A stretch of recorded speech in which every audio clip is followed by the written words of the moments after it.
Hello बच्चों, welcome back to the R K science classes. मैं हूं Rohit Mehta and you are watching the YouTube channel of R K science classes. दोस्तों, आज ये हम लेक्चर लेके आए हैं जो है 10th केमिस्ट्री के लिए। और आज के लेक्चर में हम बात करने वाले हैं जो रासायनिक अभिक्रियाओं के कितने टाइप्स हैं।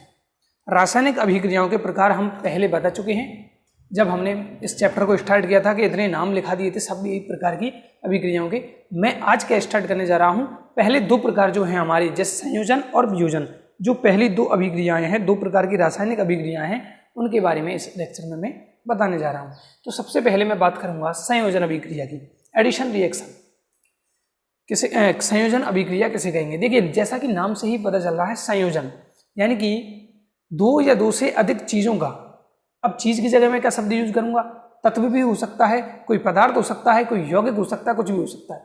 तो दो या दो से अधिक तत्व जब क्रिया करेंगे या दो या दो से अधिक पदार्थ जब क्रिया करके एक उत्पाद बनाएंगे या दो से अधिक अभिकारक मिलकर एक उत्पाद का निर्माण करते हैं तो इसे कहते हैं संयोजन। जैसे कि मैं बात करूं, A+B दो अभिकारक मिलकर C का निर्माण करते हैं, यानी कि दो अभिकारक मिले और एक उत्पाद बना, यानी कि A और B ने मिलकर किसका निर्माण कर दिया? C का निर्माण किया है। तो ये किस प्रकार की रिएक्शन होगी? ये होगी संयोजन अभिक्रिया। और संयोजन अभिक्रिया के बाद मैं बात करूंगा वियोजन अभिक्रिया की। जैसे इसी रिएक्शन को मैं वापस लिख दूं उल्टा करके, तो क्या लिखूंगा? C ने टूट कर क्या बनाया? A और B बनाया। तो ये दोनों क्रियाएं एक दूसरे के उल्टी होती है। ये वाली जो अभिक्रिया है, पहली वाली, इसे हम संयोजन अभिक्रिया कहते हैं, जबकि जो दूसरी वाली अभिक्रिया है इसको हम वियोजन या अपघटन अभिक्रिया कहते हैं, संयोजन और वियोजन।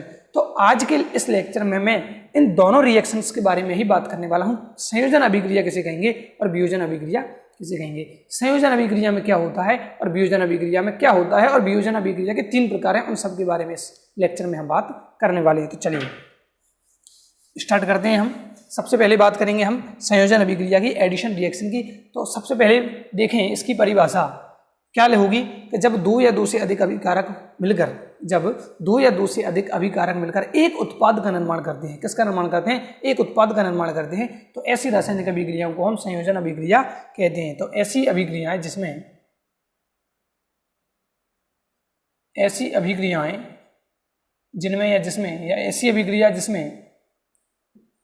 दो या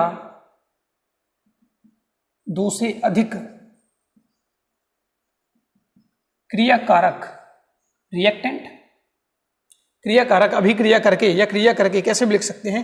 तो ऐसी अभिक्रियाएं जिसमें दो या दो से अधिक अभिकारक मिलकर क्रिया करके या अभिक्रिया करके कैसे भी लिख सकते हैं,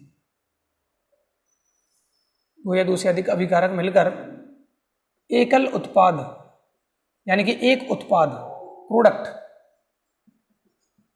का निर्माण करते हैं। ऐसी अभिक्रियाएं जिसमें दो या दो से अधिक अभिकारक मिलकर एकल उत्पाद का निर्माण करते हैं क्या कहलाएंगी? संयोजन अभिक्रियाएं कहलाएंगी। सबसे पहले मैं एग्जांपल लेता हूं। मान लीजिए A+V और ये हमने लगाया एरो का चिन्ह, यानी कि दोनों ने मिलकर क्या बनाया है? C। तो यहां पर A+B कौन होगा? A+B होंगे अभिकारक, क्या होंगे? अभिकारक। और C कौन होगा? उत्पाद होगा। C कौन होगा? उत्पाद होगा।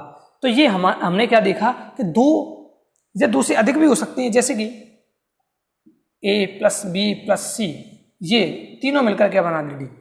तो दो या दो से अधिक अभिकारक मिलकर एक उत्पाद का निर्माण करें। कितने उत्पाद का? एक उत्पाद का निर्माण करें। ज्यादा भी बन सकते हैं, दो भी बन सकते हैं, जरूरी नहीं है एक ही बने। तीन मिले तो दो बन जाए, इधर मतलब ऐड होने चाहिए जरूर, ये इसकी विशेषता है, शर्त है।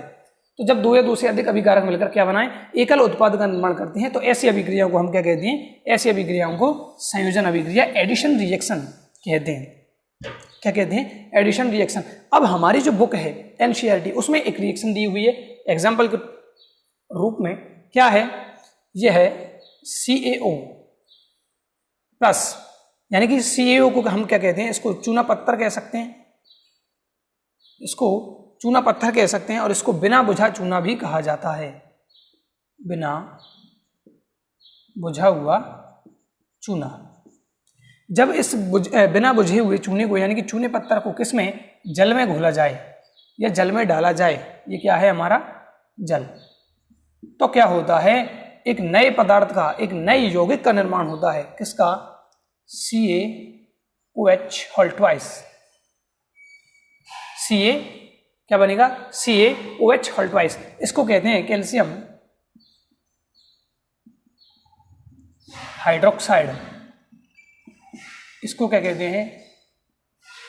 कैल्शियम हाइड्रोक्साइड, या इसे कहते हैं बुझा हुआ चूना।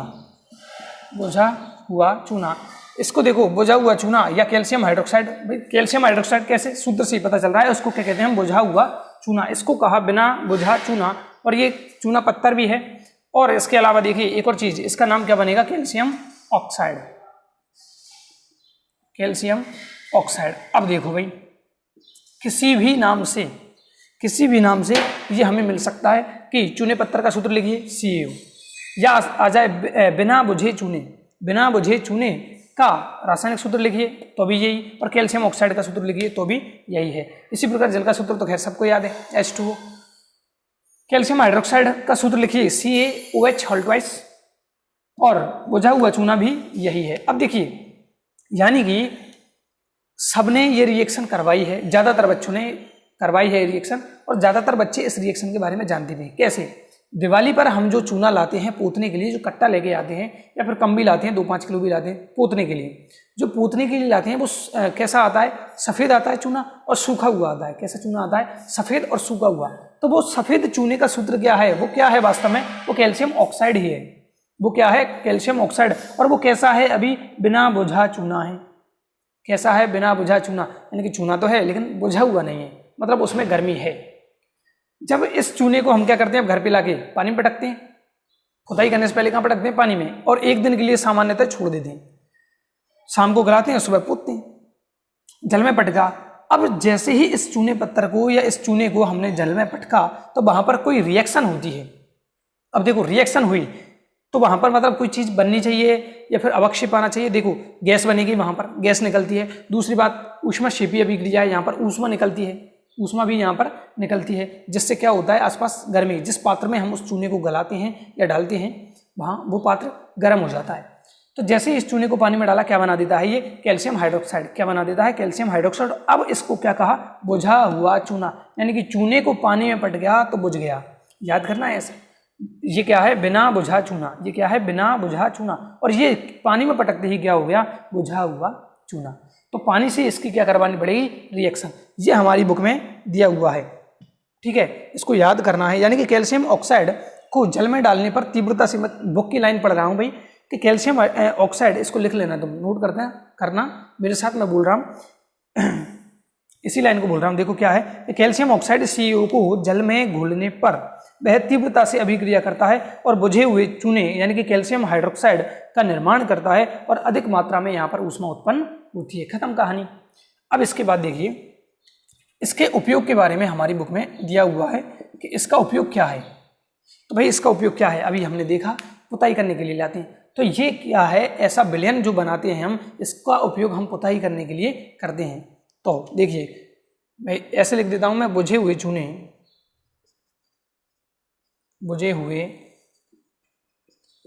चूने का या चूने के विलयन का उपयोग, ऐसे लिख दें, बुझे हुए चूने के विलयन का उपयोग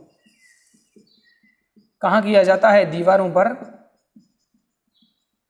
सफेदी करने में, मतलब पेंट करने में, कलर करने में। बुझे हुए चूने के विलयन का उपयोग दीवारों पर सफेदी करने में किया जाता है। कहाँ किया जाता है? दीवारों पर सफेदी करने में किया जाता है। अब देखिए, सफेदी कर रहे हैं, अब वो सफेदी शुरू में गीली होती है, नम होता है, वो क्या करता है? ये जो कौन है? CaOH whole twice. ये जो बुझा हुआ चूना है, ये किससे रिएक्शन करता है? ये CO2 से रिएक्शन करता है, क्योंकि जैसे मैंने इसको पोता, ये मान लो दीवार है, इसको मैंने पेंट किया, तो बाहर कौन उपस्थित है? CO2 उपस्थित है, 0.03% हमारे वातावरण में। तो ये जो मैंने पुताई की है, अभी गीली है, ये धीरे धीरे क्या करती है? इस CO2 से क्रिया करती है। किससे क्रिया करती है?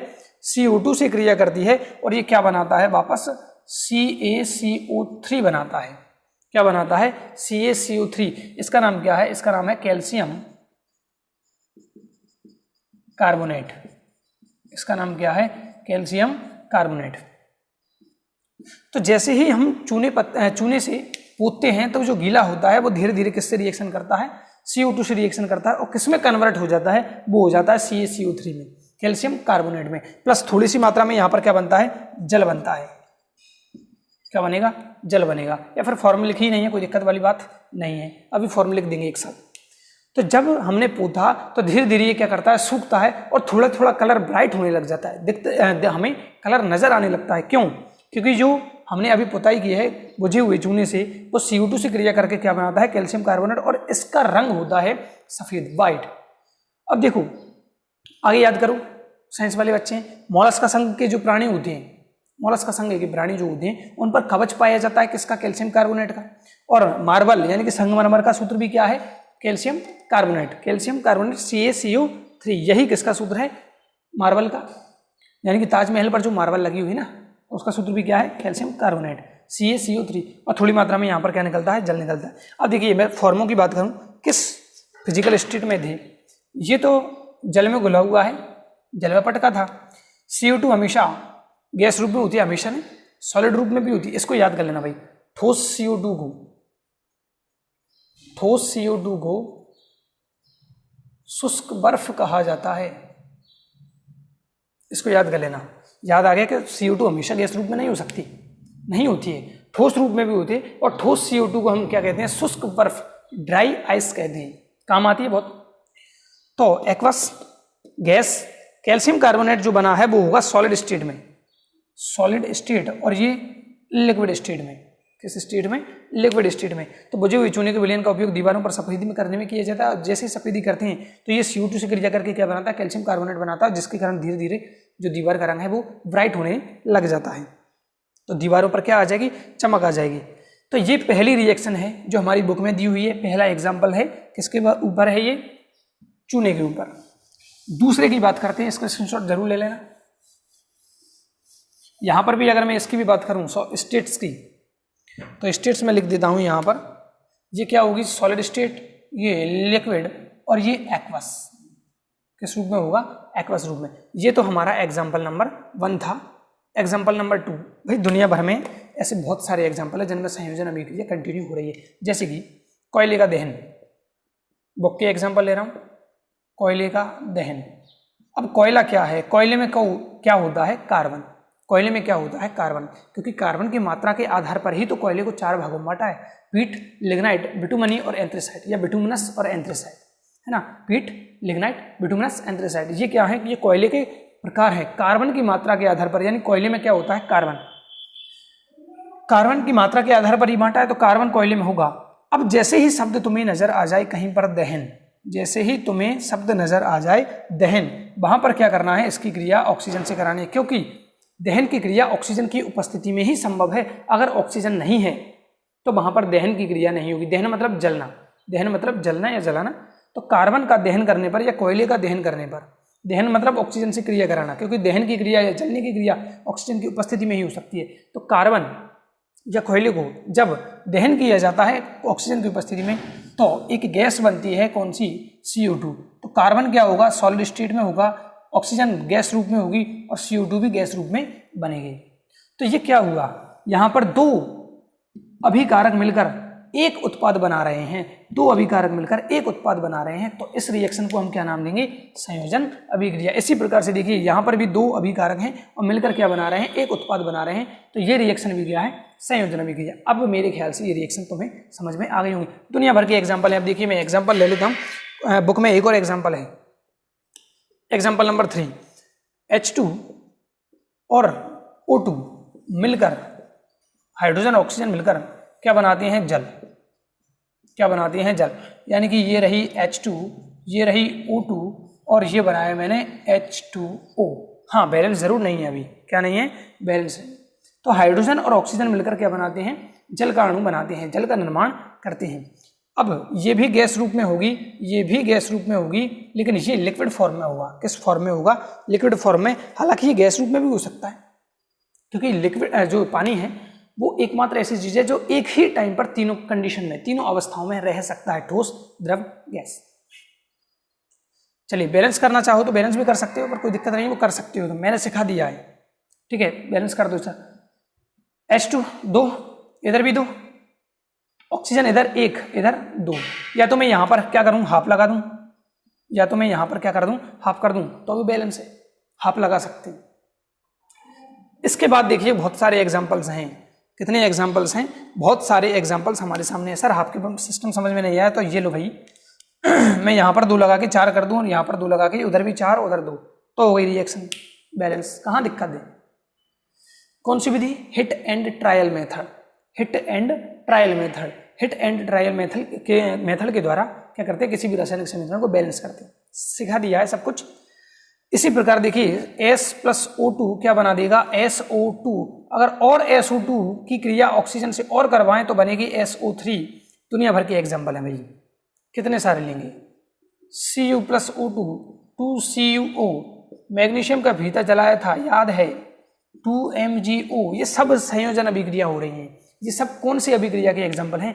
ये सब हैं संयोजन अभिक्रिया के एग्जाम्पल। तो हमने समझा अभी तक कि संयोजन अभिक्रिया कैसे कहते हैं, कि जब 2 या 2 से अधिक अभिकारक मिलकर एक उत्पाद का निर्माण करते हैं तो इसे संयोजन अभिक्रिया कहते हैं। बेस्ट एग्जाम्पल चूने वाला।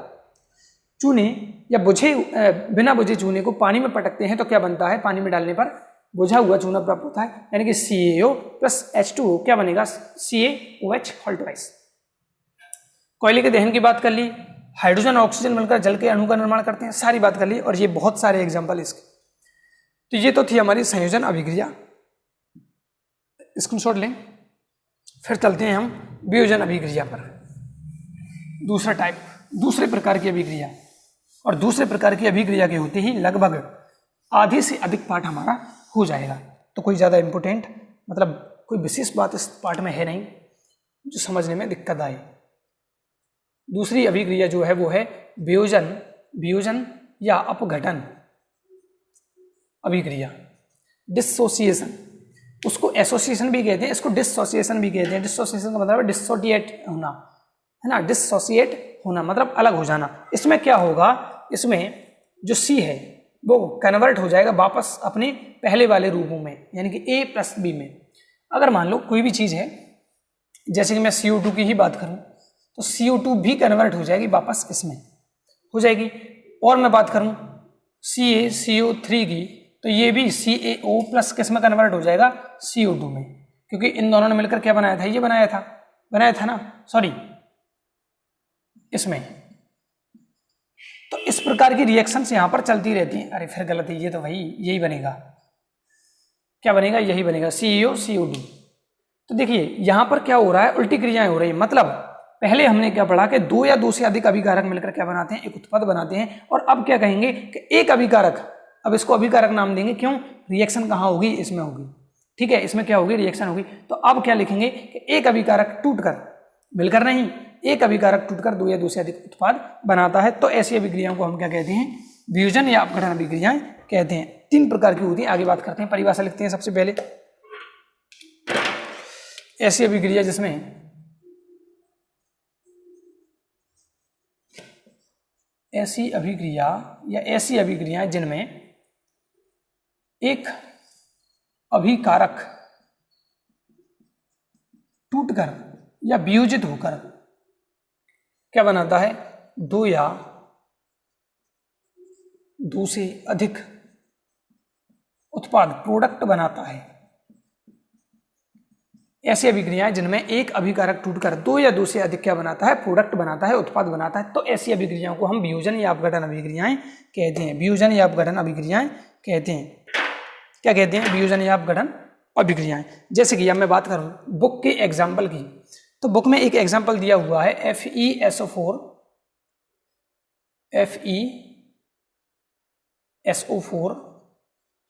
ये क्या है, FeSO4 फेरस सल्फेट है, फेरस सल्फेट। बेटा नाम बनाना तो शायद 9th में सिखा दिए गए होंगे, नाम बनाना, सूत्र कैसे बनाता है, रासायनिक सूत्र कैसे बनाते हैं, इसके बारे में कक्षा 9th में तुम पढ़ चुके होंगे। तो ये क्या है, फेरस सल्फेट। ये क्या करता है, फेरस सल्फेट वियोजित होकर 2 उत्पाद बनाता है। एक तो Fe2O3, इसे क्या कहते हैं, इसको कहते हैं फेरिक ऑक्साइड, क्या कहते हैं इसको, फेरिक ऑक्साइड। और क्या बनेगा साथ में, SO2 plus SO3, sulphur dioxide और सल्फर ट्राइऑक्साइड। लिख देते हैं नाम, ये क्या है, सल्फर डाई ऑक्साइड, और ये क्या है, सल्फर ट्राई ऑक्साइड। सबके नाम लिख दिए। चलो, तो देखो क्या हो रहा है इस रिएक्शन में। यहां पर जो फेरस सल्फेट है, यहां पर फेरस सल्फेट जो है वो किसका निर्माण करता है, फेरिक ऑक्साइड का। किसका निर्माण कर रहा है, फेरिक ऑक्साइड का। यानी कि ये कितने उत्पादों में टूट गया, 3 उत्पादों में यहां पर फेरस सल्फेट टूटा है। क्या क्या बने हैं, एक तो फेरिक ऑक्साइड, फिर सल्फर डाइऑक्साइड और सल्फर ट्राइऑक्साइड। तो यहां पर क्या हुआ है, एक अभिकारक ने कितने उत्पाद बना दिए, 3। तो क्या हुआ होगा, यानी कि एक ही अभिकारक है जो टूटा होगा। तो इस प्रकार के टूटने वाली अभिक्रियाओं को वियोजन या अपघटन अभिक्रियाएं कहते हैं। क्या कहते हैं, वियोजन या अपघटन अभिक्रियाएं। अब देखो इसको बैलेंस करने की बात करते हैं। तो इधर आयरन कितने हैं, 2, तो मैं यहाँ पर 2 लगा दूँ। कितने लगा दूँ, 2। तो फिर सल्फर कितने हो गए सर, 2। इधर भी कितने हैं, 2। ऑक्सीजन कितने हो गए, इधर हो गए 8।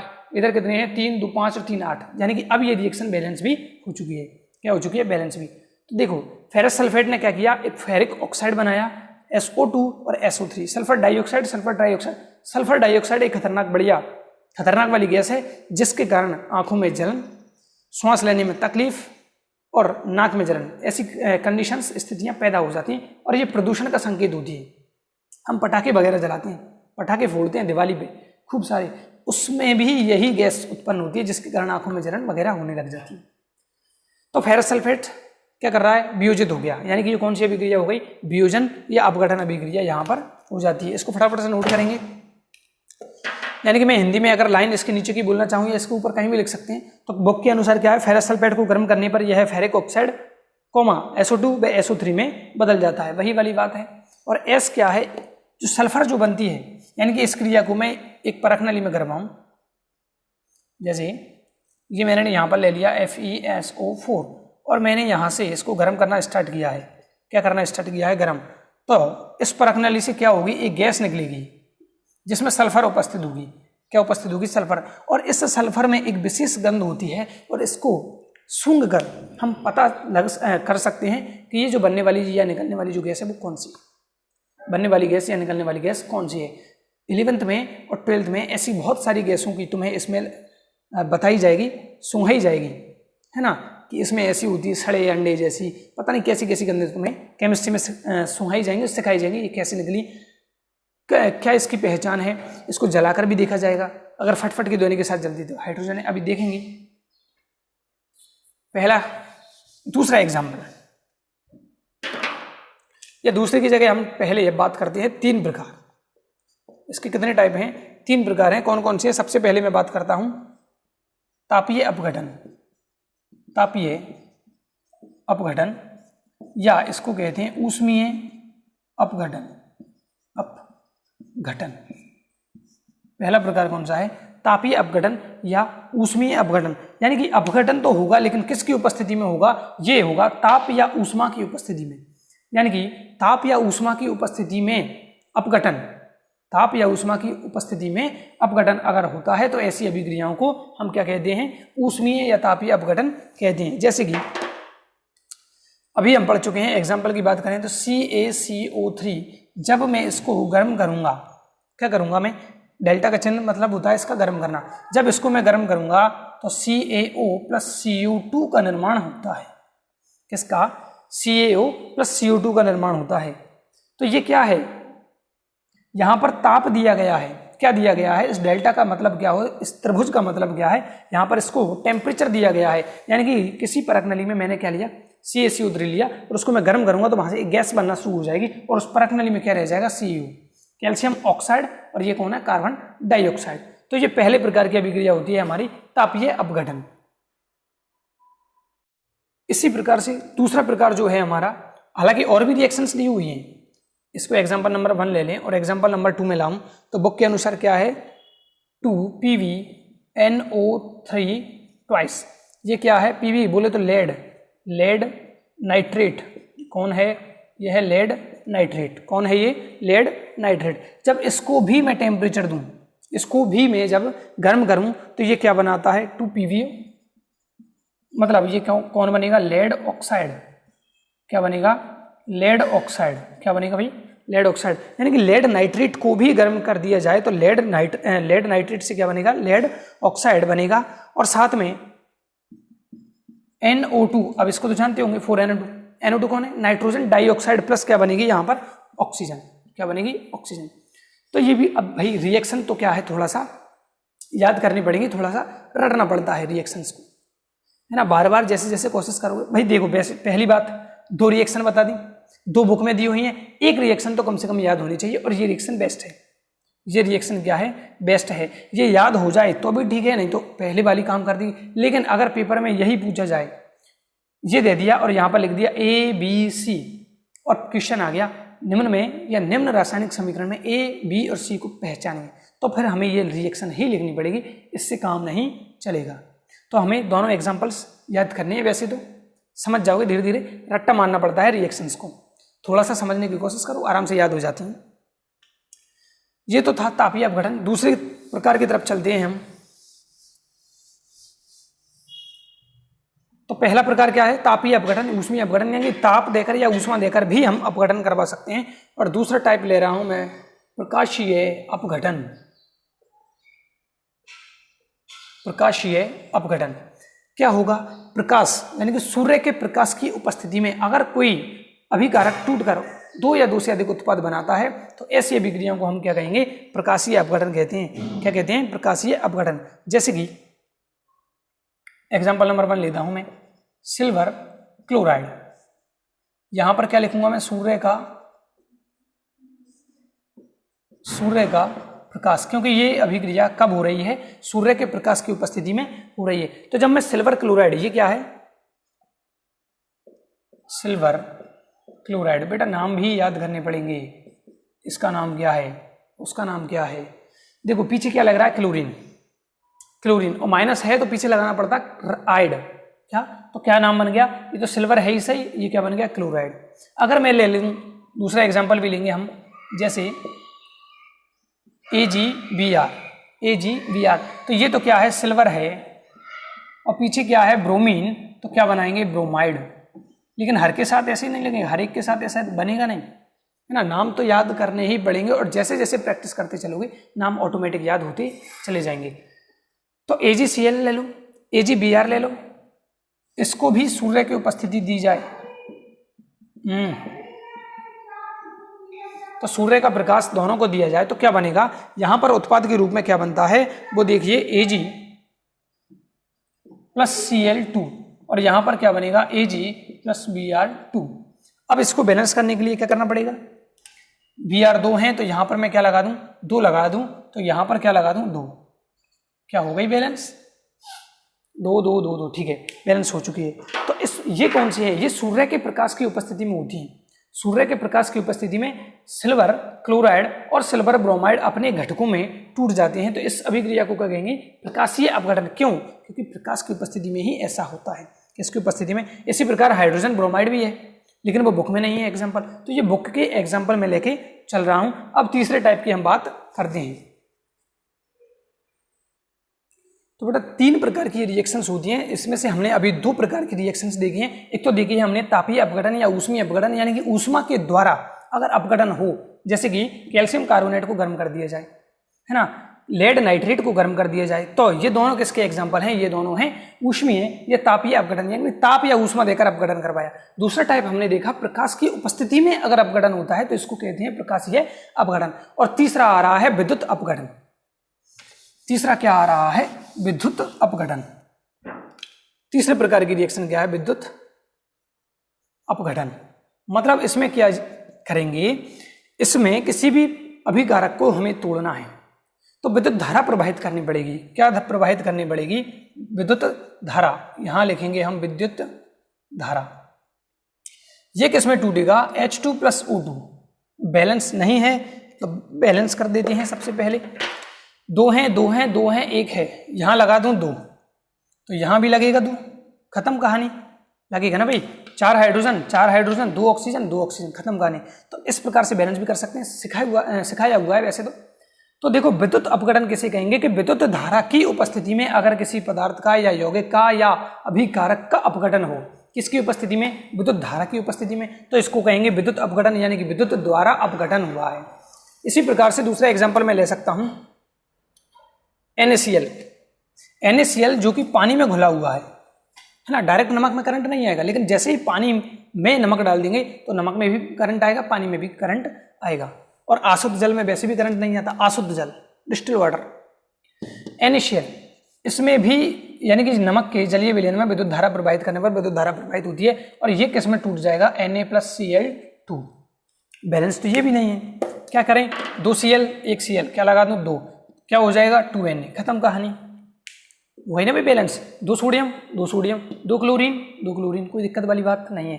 तो देखो नमक के जलीय विलयन में भी अगर विद्युत धारा प्रवाहित कर दी जाए तो नमक और क्लोरीन अलग हो जाती हैं, किसकी उपस्थिति में हुई, विद्युत धारा। तो इसको क्या कहेंगे, विद्युत अपघटन। तो 2 रिएक्शन लिए हमने विद्युत धारा यानी विद्युत अपघटन में, 2 रिएक्शन ली सिल्वर क्लोराइड और सिल्वर ब्रोमाइड की, किसके लिए हमने लिए ये, प्रकाशीय अपघटन के लिए। और इस तो 2 प्रकार तो ये थे, विद्युत अपघटन, प्रकाशीय अपघटन। पहला क्या था, तापीय अपघटन, किसका, कैल्शियम कार्बोनेट को हमने तोड़ा था और लेड नाइट्रेट को तोड़ा था। लेड नाइट्रेट टूट करके इसमें बदलता है लेड ऑक्साइड में और ऑक्सीजन में और नाइट्रोजन डाइऑक्साइड में, 3 उत्पाद बने थे वहां पर। तो इस प्रकार से ये हमारे दोनों टाइप हो जाती है। अब मैं एक चीज बता देता हूँ दोनों में अंतर, क्योंकि 2 रिएक्शन पढ़ लिया हमने, संयोजन और वियोजन। एक चीज बता देते हैं अंतर, नोट कर लेना इनको, टेस्ट जरूर दें, क्योंकि टेस्ट में ही या टेस्ट देके ही हम बेस्ट बन सकते हैं। जो टेस्ट नहीं देगा वो बेस्ट नहीं बनेगा, वो वेस्ट हो जाएगा। मैं इधर लिखता हूं संयोजन। हालांकि एक चीज और बची है अभी, क्या चीज, जल का अपघटन हमें डिटेल में लेना है, तो अगले लेक्चर में लेंगे उसको। इधर संयोजन, इधर वियोजन, शॉर्ट में समझना है, कोई दिक्कत वाली बात है नहीं, बुक में है नहीं ऐसा, लेकिन फिर भी समझ जाओ तो बेहतर।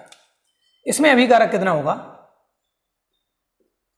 2 से ज्यादा ही होंगे, 2+, भाई 2 तो होने ही है और 2 से ज्यादा भी हो सकते हैं, 2 या 2 से ज्यादा होंगे किसमें, संयोजन अभिक्रिया में। वियोजन में कितना हो सकता है, 1, ज्यादातर कितना, 1 से ज्यादा भी हो सकते हैं, दोनों मिलकर टूट जाए 4-5 में तो भी, लेकिन ज्यादातर अधिकांशतः वियोजन के लिए कितने अभिकारक होंगे, 1।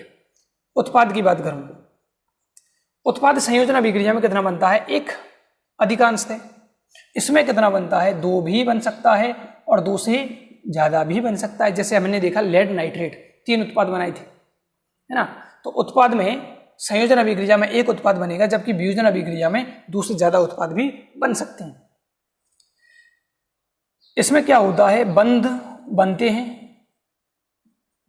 जैसे भाई पहला, दूसरा, तीसरा, A+B मिलकर क्या बना, C। तो दोनों के बीच क्या बना होगा, बॉन्ड बना होगा, क्या बना होगा, या फिर मैं ऐसे लिख दूं A-B, बॉन्ड बन गया दोनों के बीच। इसमें क्या होगा, बंध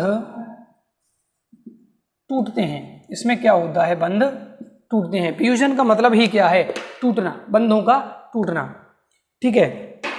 इसी प्रकार आगे बात करूं मैं, चौथा। अब एक चीज, जितनी भी रिएक्शंस होती हैं वो याद रखना भाई, इन दोनों के बीच समानता भी दे सकते हैं क्या, कि जितनी भी रिएक्शंस होती हैं वो किस नियम का पालन करती हैं, पहली बात द्रव्यमान संरक्षण नियम का पालन करती हैं, यानी कि इसका वजन और इधर का वजन बराबर होने वाला है। तो इस प्रकार से हम अंतर भी देख सकते हैं किसमें, वियोजन और संयोजन अभिक्रिया में, वियोजन और संयोजन अभिक्रिया में। तो आज के लेक्चर में हमने संयोजन अभिक्रिया देखी, वियोजन अभिक्रिया देखी, वियोजन के तीनों टाइप देखे। अगले लेक्चर में हम अगली अभिक्रियाओं के बारे में बात करेंगे। तब तक के लिए जय हिंद, जय भारत। और एक और बात क्या, हमारे आसपास हम देख रहे हैं कि आजकल एक और बीमारी, नई बीमारी फैली है। कोरोना तो फैल ही रहा है, उसके साथ एक और बीमारी फैल रही है जिसका नाम क्या है, म्यूकरमाइकोसिस। नाम क्या है, म्यूकरमाइकोसिस या ब्लैक फंगस। ब्लैक फंगस हम साइंस के बच्चे जानते हैं, फंगस या फंजाई, देखो आर.एच. व्हिटेकर का 5 जगत वर्गीकरण याद करो, उसने कहा था Monera, protista, fungi, Plantae, Animalia. तो ये जो म्यूकरमाइकोसिस है वो किस समूह से है, किस जगत से आई है, ये फंजाई से है। और म्यूकर हमने देखा एक क्या है, फंगस है। तो इसमें हो क्या रहा है, म्यूकर जो है वो कहीं पर भी उग सकता है। पहली बात तो ये, जहां पर भी इसको नमी मिलेगी वहां पर ये उगता है और इन्फेक्शन पैदा करता है। उसी के कारण क्या हो रहा है, ये रोग फैल रहा है। अब ये किसको रोग हो रहा है उसके बारे में बात सुनिए। ये रोग उनको हो रहा है जो या तो बिना डॉक्टर की सलाह से स्टेरॉइड की दवाई ले रहे हैं, या फिर जिनका अभी कोरोना में हाल ही में इलाज हुआ है, क्योंकि कोरोना के इलाज में गोली दी जा रही है डेक्सा वगैरह, उनसे एक तो शुगर लेवल बढ़ता है और शुगर के मरीज को ऑलरेडी ये प्रॉब्लम हो सकती है कि उसमें ब्लैक फंगस लगने के चांस ज़्यादा होते हैं। तो कोरोना का जिसका इलाज हुआ है उसको, डायबिटीज़ का जिसका इलाज चल रहा है, जिसकी शुगर की गोली चल रही है डायबिटीज़ की, उसको भी ब्लैक फंगस होने के चांसेस ज़्यादा होते हैं। और तीसरा है जिसकी किडनी की प्रॉब्लम हो, जिसकी किडनी से संबंधित गोली दवाई भी चल रही है, उसको भी इसके चांसेस ज़्यादा हैं। क्या करें? चौथा मरीज कौन हो सकता है? जिसको हाल ही में ऑक्सीजन दी गई हो सिलेंडर से, ऑक्सीजन मास्क लगाकर जिसको हमने ऑक्सीजन दी है, उसको भी फैलने के चांसेस है, क्योंकि वो ऑक्सीजन पहले किसी को लगा, दूसरे को लगा, तीसरे को लगा, तो यहाँ पर भी ये रोग फैल रहा है, ब्लैक फंगस। क्या किया जाए? सबसे पहली बात, अपने आसपास सफाई, अपने हाथों को बार बार सैनिटाइज करना है, बार बार धोना है, 2 मिनट तक धोते रहो, 2 मिनट तक नहीं, कम से कम 20-30 सेकंड तक धोते रहो। और जितना ज़्यादा धोएंगे उतना ही हम इससे बचे रह सकते हैं। और अपने भोजन का विशेष ध्यान रखें, भोजन ताज़ा ही होना चाहिए, तुरंत बना हुआ ही होना चाहिए, क्योंकि 1-2 दिन रोटी जो पुरानी होती हैं या सुबह की रोटी जो कहीं खुले वातावरण में रखी थी, उस पर भी म्यूकर आकर जमा हो सकते हैं, म्यूकर उत्पन्न हो जाते हैं। हम जिसे कहते हैं ना, चीज़ें बुस गई, खराब हो गई, या फफूंद हम जिसे कहते हैं, वो क्या है वास्तव में? वो फंगस ही है, वास्तव में वो क्या है? फंगस है। तो ऐसी चीज़ों को खाने से बचें जो कुछ दिन पुरानी हैं। अचार, जैसे अचार पे ज़्यादा प्रॉब्लम आती है ना, तो अचार खाने से बिल्कुल बचें। अगर वो फफूड़ा हुआ है, उस पर फफूंद है, तो अचार को नहीं खाना है। और अपने मरीजों का विशेष ध्यान रखें, और हमें भी ध्यान रखना होगा कि हाथ धोना है और घर से बाहर बिल्कुल नहीं जाना है, मास्क का प्रयोग जरूर करना है। जय श्री राम।